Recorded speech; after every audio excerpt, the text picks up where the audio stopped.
Good afternoon, hello, and welcome to another Daily Muppet. Thank you, Frank. Alejandro, good afternoon, good afternoon. Good afternoon. Well,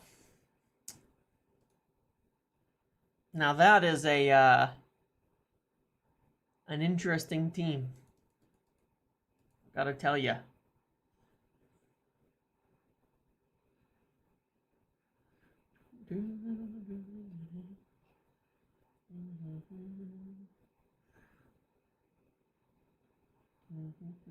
Interesting team. Interesting team. Hello, hello. Evening.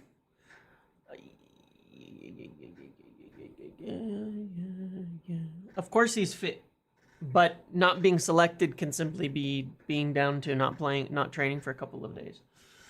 All of those things are factors, and I think we will just leave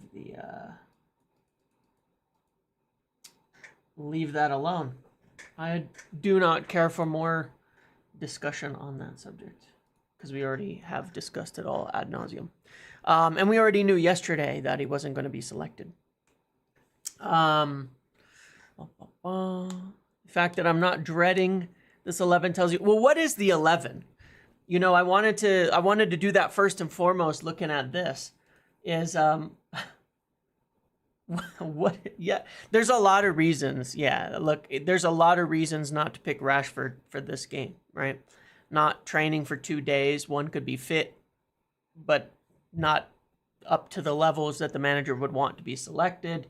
One could feel that he's distracted and that he wants to have a conversation with him first. There's many, many reasons for it that we already knew that he wasn't going to be selected as of yesterday. So there's no surprises there. We'll move on to, what is the team? You know, I was sitting here, I was looking at it and I was thinking, with this 11 that's been selected, what is it, right? There's only 2 positions. I know 3, actually. Okay, I'm wrong. I should say this again. There are 4 positions where we can be sure we know where the players are playing, right? There are 4 positions where we know where the players are playing. It could be Lindelof at right center back, but I do think it'll be Lindelof in the middle and Yoro out wide to deal with the pace. I hope so, because Miss Martinez and Lindelof will get abused by these Tottenham forwards. Otherwise, they will get abused by these Tottenham forwards. Otherwise, MUTV never actually knows. By the way, they get it wrong. They get it wrong all the time. They get it wrong all the time on the positions of players. For what it's worth. A lot of the broadcasts get it wrong on who's been selected. Will it be Bruno deep? Will it be Bruno deep? With Ugarte, probably. And then Eriksen up high. That would certainly mitigate some of the problem with Eriksen, right? Will Mazraoui be at left or right back? That is a question we don't have the answer to. Like, is it like this? This is what I think.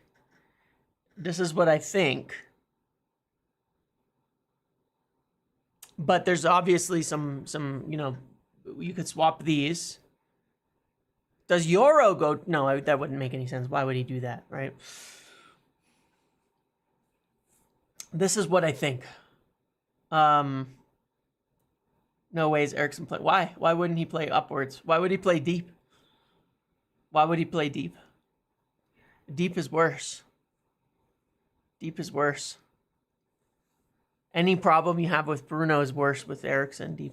Out of possession, especially. Yeah, Yoro could be at center back, yeah. Yeah. They don't know. I'm just telling you, Fought Mob, all of them, they don't know. None of them do. None of them do. They don't actually know. Maybe I can find out, but like the lineups, I don't know.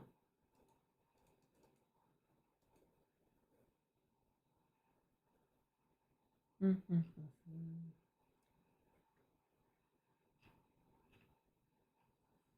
Interesting. It is interesting. I'm surprised. I'm surprised about a few things on it. Well, not super surprised. I mean, the biggest problem we have here, right, is rotation.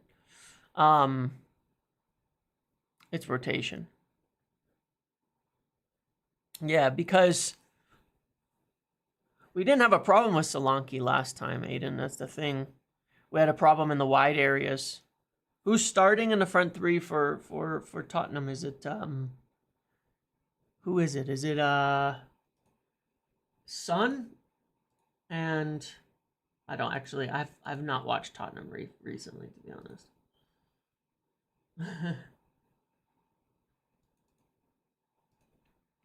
Who is definitely yeah. Well, you know, here's the thing, right? Winning the League Cup doesn't get you anything, does it? Kulusevski, Son, and Solanke. Okay. Yeah, my worry would be the wide areas, not Solanke, because the middle is not the problem at United under Amorim, right? If you look at the way we defend every single game, the middle is not the issue in any game. We block the middle with more men. So in the wide areas, you want to be able to defend the pacier players. So, you know, I think putting pace in the wide areas would be good. But I do wonder about this. It's interesting. It's interesting. I don't know. I just wonder if we'll get some surprises because, like I said, the questions for me are obviously, okay, do you swap this around? Do you swap this around? What if you get even crazier, okay? What if you get even crazier? Ready? What do you think? What do you think about this? What do you think about this idea? If Dowlow's not going to be good on a fullback position and plays more like a midfielder anyway, why don't we stick him in the midfield? Why don't we stick Dowlow in the midfield? It would be better than him at left back. He's been so bad recently. You don't think Anthony would do better out there? I think he would. I think Anthony would do better out there.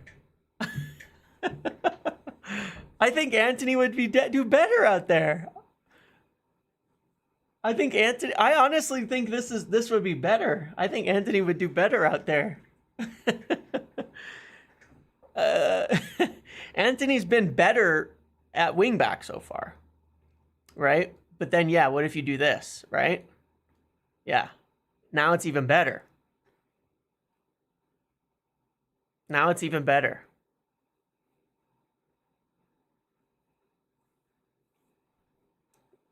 I don't know. Honestly, the reason Dallo keeps playing is fitness, right? So if you look at this team, who's played back-to-backs? There's only 3 players. And you're something real interesting about all 3 of them. Do you know what it is?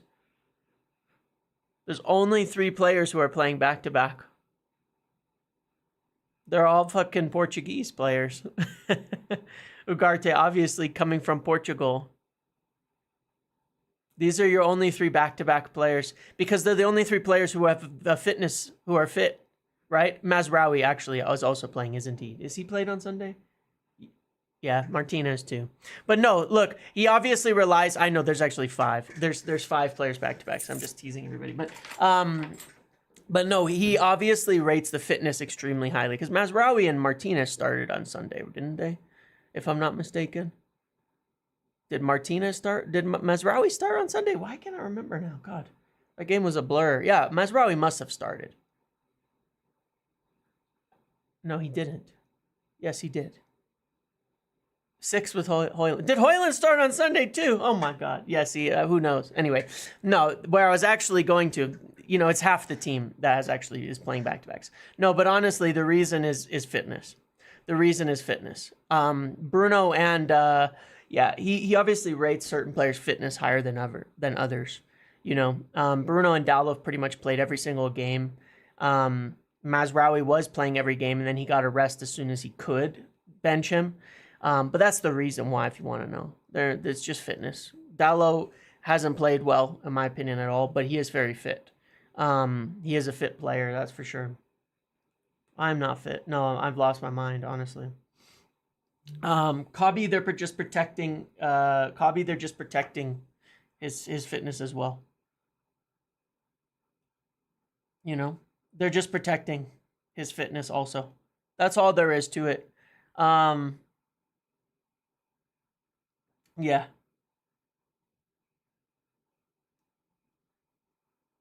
That's pretty much it.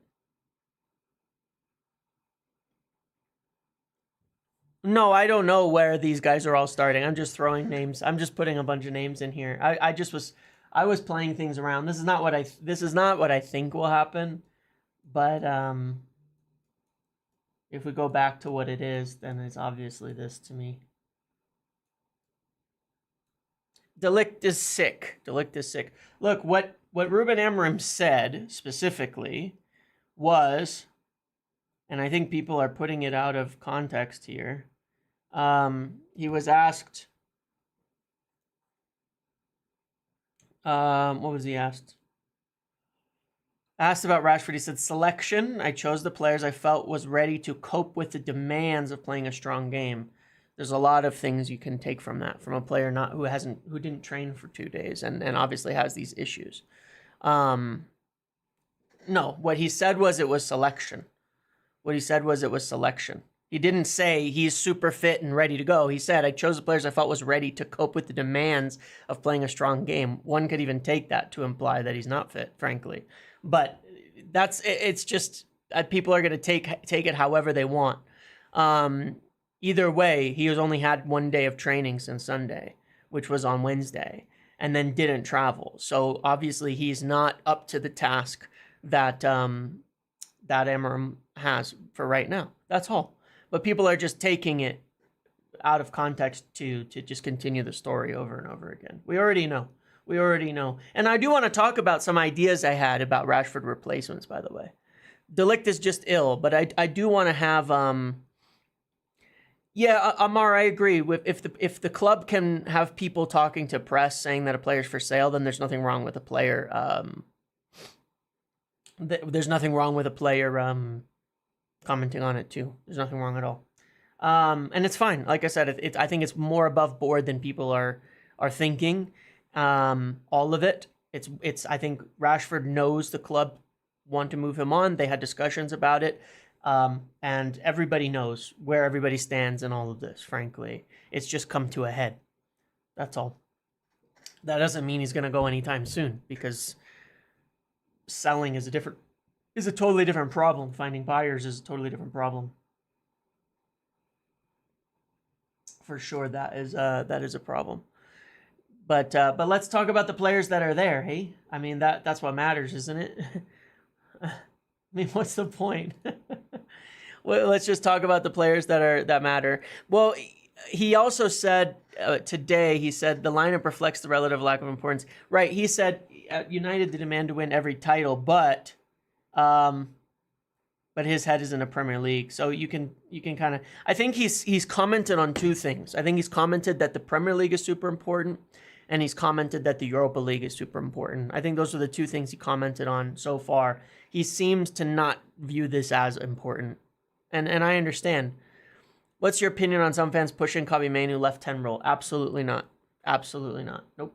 Not for me in the slightest. Not for me in the slightest. Not for me in the slightest. I don't think Kobbie Mainoo fits the 10 role at all. The 10s in this team in an Amorim team need to be like straight up forwards, goal scorers. And the deep players need to have extremely good qualities on ball, carrying, not passing.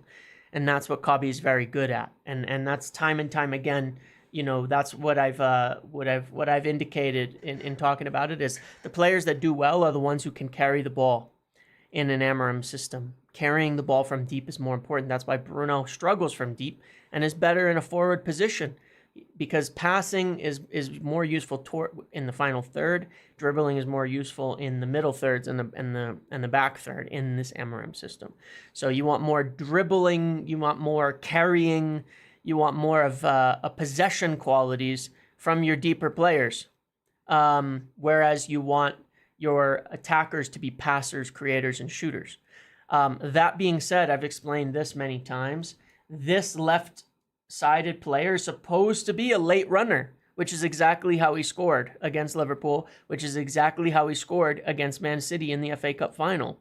They're supposed to be a late runner who arrives as an extra man to either side intelligently to create an overload and get a goal. So that's why he fits it so perfectly, because it utilizes his carrying from deep and his press resistance in the middle, as well as being a great all-action defender, but also maximizes his qualities as a late arriver to the box. Someone who can get on the ball, who can pick the space, who can shoot and score some goals from there. You can watch the player that Sporting use in that position.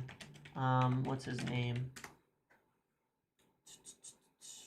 What's his name again? God, why can I never remember this guy's name?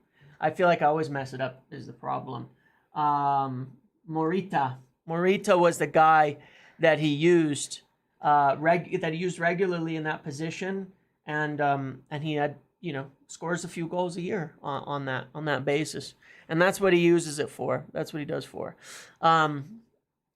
So yeah, that's really what this player is for, and that's why Bruno could be good at it if he's good at, managing the game from deep as well, not giving the ball away. Yeah. So yeah, it's interesting. So yeah, I mean, look, this is an interesting team. This is an interesting team. So Ruben says the trophy we want to win in the future is the Premier League, and that's on my mind. So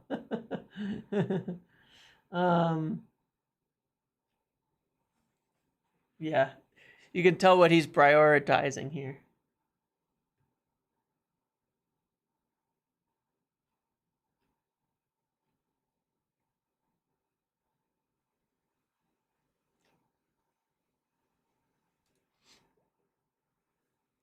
I'm not sure what I think about the lineup, especially against Spurs. Yeah. Well, look, I mean, who knows, right? At the end of the day, it's like, defensively, are you worried about the Spurs forwards? They've gone strong. Casemiro can't get a start in this game, he's been told. Yeah, I agree with you with that on Feed Khabib. I think that the guys who are not performing, like if you're on a high salary, you've got to perform. You got to perform big time. That's the issue for Rashford, and like I said, that's why he understands the situation. He knows. His contract is a big hole on United. And so the levels he has to perform are very high. It's true. Unfortunately, it is true. It may not be totally fair, but it is true. And just from just on a basic cost benefit analysis of it, if you're on high wages, you have to perform better. Casemiro's not performing well. Rashford's not performing well right now. So they're more likely to be on the way out. And that's a big deal. And so you got to build without them. Eriksen will go. Mount can't stay healthy. There's a lot of players that we've got to move out from here. For sure. Yeah, I agree with providing conditions for your best paid player to perform, but sometimes it may be too far gone, Alex. You know how I feel about Rashford, but I think unfortunately the situation is potentially too far gone where it would be best for all parties. Do I think that there's a world where you can get Rashford up and running again? Yeah. Do I think that it will happen? No. I think it may. I think it's become too much of a burden for him, and that the situation is a bit too difficult. And I think he's struggling with that. I think he's struggling with that really, really hard, unfortunately. I think that he's struggling with it too much to find that space again, and that sometimes I think then, a new start is best for everybody. Yeah, that's all. But yeah, look, this is what we have. Now, I've had some interesting ideas. Look, when we take this team overall, when we take this team and we look at what it is, obviously we've got good options off the bench, right? You're gonna bring on, like, if we start to build out potentially our best 11, I think you get Bruno up here. You're gonna get Kabi coming on again. Remember, Kabi didn't start, but he ended up playing the whole game. He was probably going to start in this game. Maybe you get Ahmad up to here as a sub. I think those would be your first two subs. You're going to get maybe Maguire into here. And then maybe somewhere else you make another change. Or maybe you bring Ahmad on and get Xerxes. Ahmad over here and Xerxes over here. That is also possible. Thank you for the donation, 3 So, yeah. Maybe you make those changes. But when you look at it overall, right, what this team needs is it needs a left back. Rico, look, you know how big a fan I am. It's deeper than that. It's more than that, unfortunately. I have my concerns. I have my concerns about it. It's just deeper than that. And I think it's probably better. It would be better for him as a human being to leave at this point in time.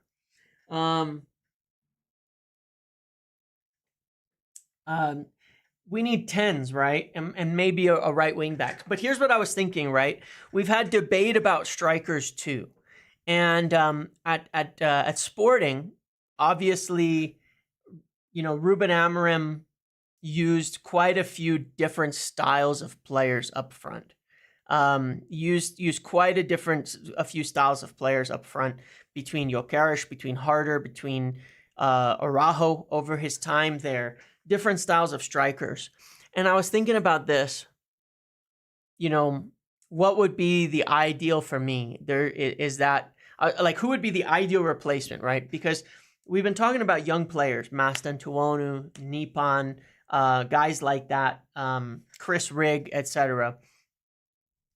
And if you were getting keeping Rashford and he was going well, then you could say, yeah, we'll bring in a young player too, right? To develop under him and to continue and grow into that role.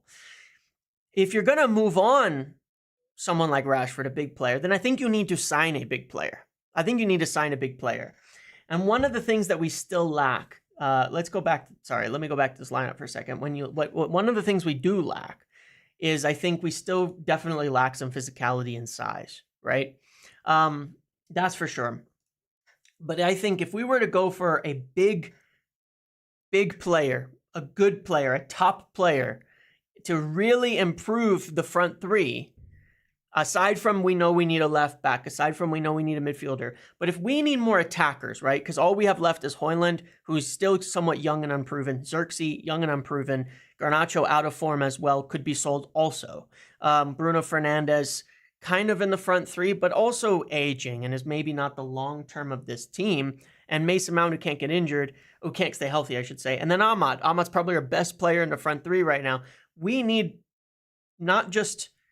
we need something prolific, right? We need prolific scorers. And I was trying to think what would actually be potentially realistic. Isak would be a perfect fit, right? And I was actually looking at comparable players to Rashford's best seasons. Like someone who's pacey, who's physical, who's prolific, who can be prolific as a scorer, but isn't but can be prolific as well. Potentially that could play in the 9 also. And I think Rodrigo would be an amazing one. That is potentially a player who could leave Madrid. Would walk into our front three, right? Is extremely talented, very, very just pacey, has everything you'd want. A lot of similarities to, hold on, let me find this. I actually did this. I actually looked this up a minute ago. As someone who's actually fairly similar in some ways to Marcus Rashford. Will he be 150? I don't think so, because they might be looking to move him, to move Rodrigo with everything that's kind of going on. That's one thing. I'm not saying that that's realistic, but he would be, I'm talking like the potentially an ideal player to bring in would be someone like Rodrigo. Okay. If you're talking about, somebody who can fit into that front three like a glove and play. But I have another idea too, but I just want to show something on Rodrigo because it's kind of interesting. He would become a starter. He's not a starting. He's not. I don't think he'll be a starter at Madrid in the near future. But this is like Rodrigo versus Rashford on this, right? And you look, there's a lot of similarities stylistically. There's a lot of similarities stylistically to these players, right? A lot of the things they do are pretty similar when you look at it. Rodrigo just does them better, right? And so I figure, okay, red is Rashford, blue is Rodrigo, right? So he scores more, assists more, but you see that there's actually quite a lot of stylistic similarities statistically. He's like Rashford in form, essentially. He's like Rashford in form, and from a numbers standpoint. And if you get a good left back over there, then it would be even better, right? So that's one option. But I have another option. I don't have a chart for this one, but I was thinking about solving the number 9 problem because as a left 10, Rodrigo would be exceptional too. But I was thinking about solving the number 9 problem if you potentially moved Xerxes into a 10 role long term, which I think he suits more than a 9, right? Which is, let's look at Portugal for me. And the answer that I came up with was a Samu, previously a Meridian, but now it's Aguihawa. He changed his name, right? The striker for Porto, who played in Spain previously. He's an exceptional player who could play as a striker, and at times Ruben Amorim has gone with 2 strikers as well. He's 20 years old, big, physical, very fast, very, very much a top athlete, and someone that would continue to raise the physical flooring of the team, I should say. He's definitely not a scrub in the slightest. He is a proven player at this point in time who produced well in Spain and is producing well in Portugal, and he has an 80 million euros release clause, and he wouldn't be on big wages. So I look at that and I think, I think that could be an interesting one, if we end up going to Portugal. He kicked our ass too. I mean, he absolutely abused our center backs, right? He absolutely abused our center backs, and he's young, but he's experienced and quite proven. I mean, he did well. He's a good player. And he's not, I don't know what people saying he's a very good player, and he's only 20 years old. Only 20 years old. He has 15 goals already this year. People get excited about Gyökeres. Arguably, he's doing almost just as well on a per game basis at this point in time, and is much younger as well. He would be a fantastic player to bring in if it meant then we're shifting kind of Xerxes to more of a 10, because then we'd have a lot of big physical players. But anyway, I like the idea of him. Delap is a good player too, but comparing Samu to Lukaku is an interesting way of maybe you should reconsider the way you evaluate players in terms of looking at them, because they're not similar players at all. But no, we need goal scorers is the idea, right? We need goal scorers. That's the thing that I've been thinking about it as well, right? Is that we do need goal scorers in that front three. We need to add more creativity into the wide areas. But honestly, if I look at a lot of the names, Cunha would be another good option. I worry just a little bit about that, but I think he obviously is getting a lot of hype right now. He's is popular.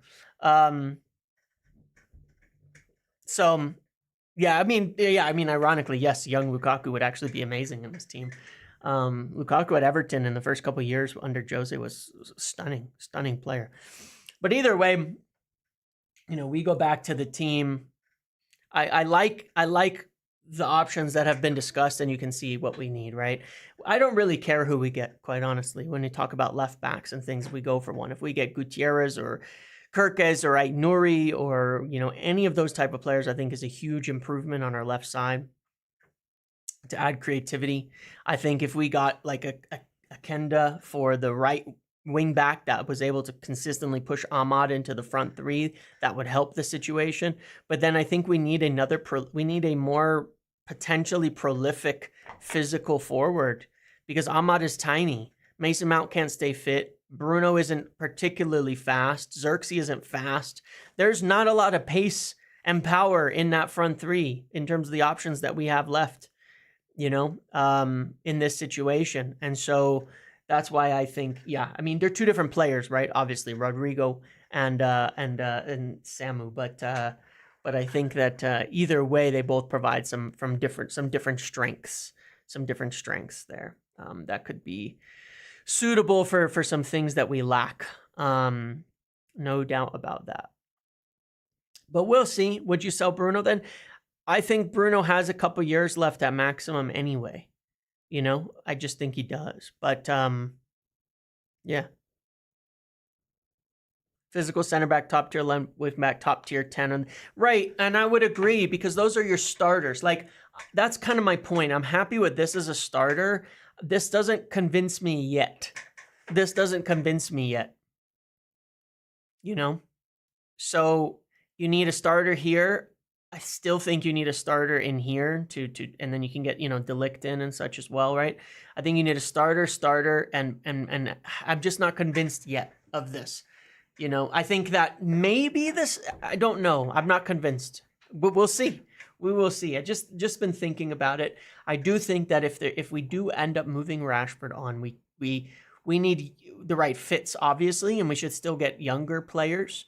But we do need somebody prolific, because too often I think we're still reliant on that,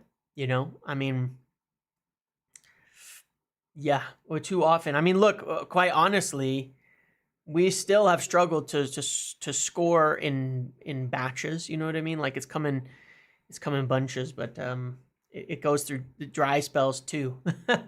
So I don't know. I'm not convinced of all our scoring options as of yet, but maybe Xerxes gets up and running. I still have a lot of hope for him and all of that. But I do think we lack a bit of the pace, a bit of the danger in the front three right now. Ahmad provides it. At times, but I think we need more. Like, if I was to compare it to Liverpool, which I think I'd like to, because again, I think it's more stylistically similar and not respect. You need more creativity in the wing backs, but then you really need two kind of prolific goal scorers in that front three. And I think that is what we're going to need, we're going to need some kind of prolific scorer in that front three. And yeah, look, if Ahmad is wide, then you need it even more, right? If Ahmad is in this position, you need even more, somebody prolific, in here. Somebody really dangerous in there. Kind of at all times. So I think we'll lack options there. We really did need one of Rashford or Garnacho to really kick on, and right now it's not looking good. So we'll see. We will see. But I hope that changes, frankly. Because right now, if you were to take, a Chris Rigg or Mastantuono or Nippon and add it to here, I think it's good. But I think that, I do think that we're going to struggle in our attack for a while. And it would help if we sell one of our more experienced players. It would help to also bring in somebody who's pretty exceptional. That's what I think too. So just discussion. It's just for fun. It's all just for fun right now. And look, as I said before, I'm not interested in like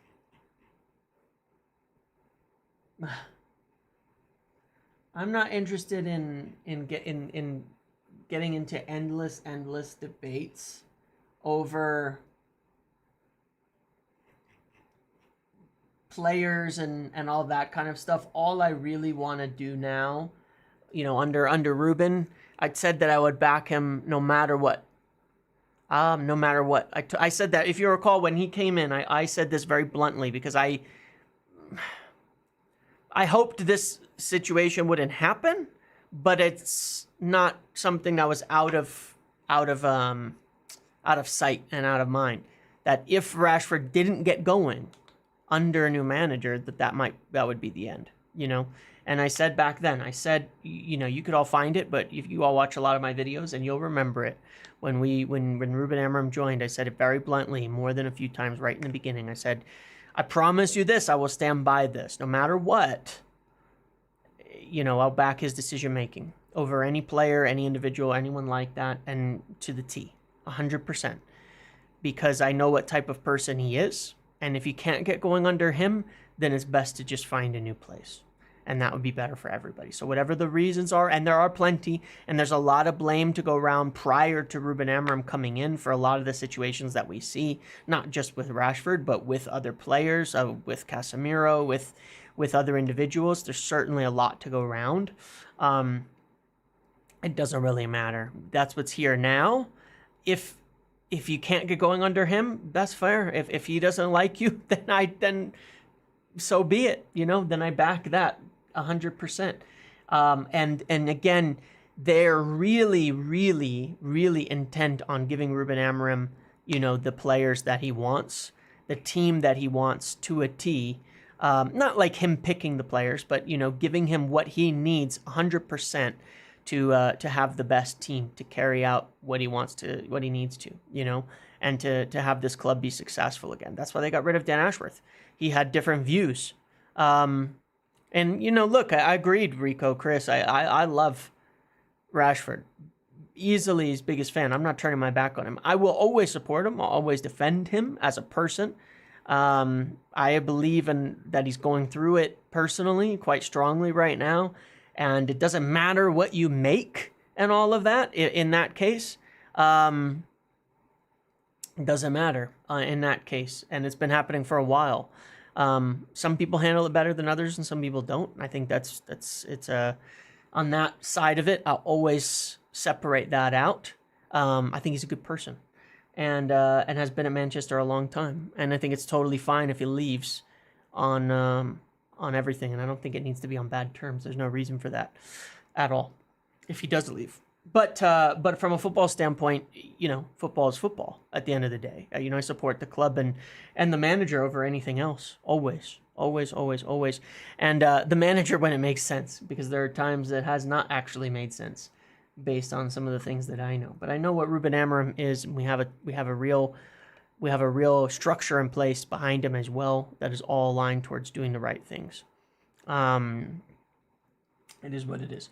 So, yeah, and I do hope, once again, as I said, that we can be less weird.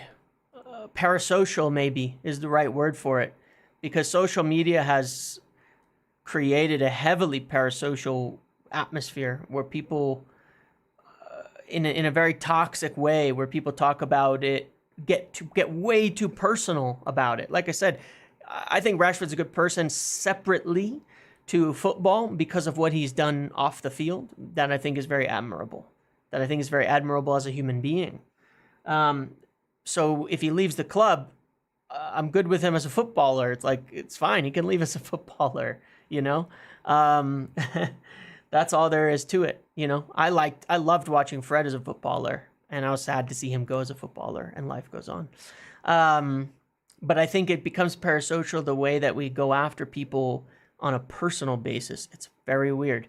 It happened to Maguire. I defended him. It's not about an individual. I defended Maguire for years on that personal attack that he was facing, that just continued over and over and over and over again and never ended. It's bizarre to me. Even to this day, I've had to fight with some of you because I think some of you have been tainted by that, by all of that. But regardless, you can see he's a good footballer. But Maguire's never done a thing to deserve abuse as an individual. Even from a football standpoint, he's never not given the best. You can't even... That's why I know it's more than that, right? When it gets into abusing players and all that, one could say it's about effort or energy. Why? It's not. Maguire went through that, and he's never ever been anything but a professional, and he got it as bad as anybody in football has ever got it, frankly, in England. I mean, again, like I say, going back 2 years, I cannot believe United fans were booing him in the United States. The fuck? Like, what is wrong with these people? You know? Has he performed terribly at times? Totally. But so is everybody in this team. You know what I mean? So I'll never get that. I'll never get where it gets so personal. And I hope that we can avoid that in the future, because that is not something that as a fan base we should aim to do. You know, at all. We should not. I should never, ever, ever be personal on this. It should just stick to being about football. You know, that's what there is to it. And it's very, very fine to say that a player isn't playing well and should leave, or isn't good enough, or we need to replace them. It goes way beyond that in too many instances. Way, way beyond that in too many instances. And that is something I hope that as a fan base we can do better at, because, you know, yeah, and the club doesn't help. And the club hadn't, you know, and the club hadn't. And there was a lot of things that weren't done to protect players from that kind of thing over the years. And we really don't need to dehumanize. Exactly. Social media dehumanizes everyone. Yeah. We don't need to do that. We really don't need to. It's so unnecessary. And it does go over the top when it goes time and time again. You talk about players and it starts to get into talking about them stealing a living and yada, yada, all of that, right? It's like, come on now. You know, they're footballers. You know, let's leave it at that. We don't have to get in deep beyond that. So hopefully as a fan base, I think we could do better there. And I think we will, and I think the manager will help with that too. What about certain channels being given media access when they spread hate? I think it's an issue, but I don't think that they're being given media access in the way that you think. But yeah, it does need to be better. You know, and look, I said this last week during this whole leak situation. You know this. It wasn't just about Rashford. I talked about not going after Garnacho. I talked about not going after Ahmad. Other players that were being accused of this kind of stuff. You know, it's any of them. I don't like this. The witch hunting, the you know, where it gets personal beyond the pitch. I've been critical of Garnacho. I think recently he's been really poor on the pitch, and was dropped for it being poor on the pitch. That's it. I leave it at that. You know, and I said previously that he needs more coaching as well, that he didn't really get too, you know. So it is what it is. And look, that thing that happened, that interview, that was a while ago. And I don't think it would happen again anytime soon. But regardless, I defend any of the players when it starts getting personal. You know what I mean? Like I said, I think Dallow's been absolutely horrendous. But at the same time, I could sit here and be neutral and say he's also fit. And we don't have a lot of players, you know? We don't have a lot of players, and he's also fit. And that's why he's being selected. I can get that. And that's fair play to him for being fit. And I'm not going to go after him as an individual. Not here anyway, you know. I can be emotional during games and things like that, but that's always different. But I've backed a lot of players over the years. And I tend to back them. I mean, look, fuck, man. It almost naturally happens that I back the players. Fred used to get an immense amount of criticism. And I told you he was a lot better than the criticism he got. And I think he showed that as well. I really do. I think he did. I do not love Anthony. But even I have praised him recently for his for coming on and actually having a good impact. Anyway, I'm going to call it there because I got to go over to Big Up to do the watch along. Please join me over there. The link is below. Again, it's a lot of fun. There's a new feature coming out tomorrow that I will be using to do some streams there, and they will be exclusive streams to there that I will not be posting on YouTube. These are totally separate to the watch longs, things like that. But they will be totally separate streams I'll do as extra content that is going to have one of the most incredible features that I've ever seen. And you cannot do it anywhere else. And it'd make it a lot of fun to look at games after the fact, to evaluate things, to do all that. Better than the tactics board, better than all of that. And they're the type of things that just due to the rules, I wouldn't be able to upload here. So in in addition to all the normal things I'll do, I'm going to add that in and hopefully see some of you as well over there for that. And definitely come check out the watch along. But after tomorrow, yeah, I'll advertise those, and then you should come join me on them to see these if you can, because I think it'd be a lot of fun. So, all right, I will see you all later. Did we catch the leak? There's a lot more than one leaker. It's just that some people don't want to be leaking at the moment. Anyway, I'll see you all later. Enjoy the rest of your day. Enjoy the game if I don't see you on Big Up, and yeah.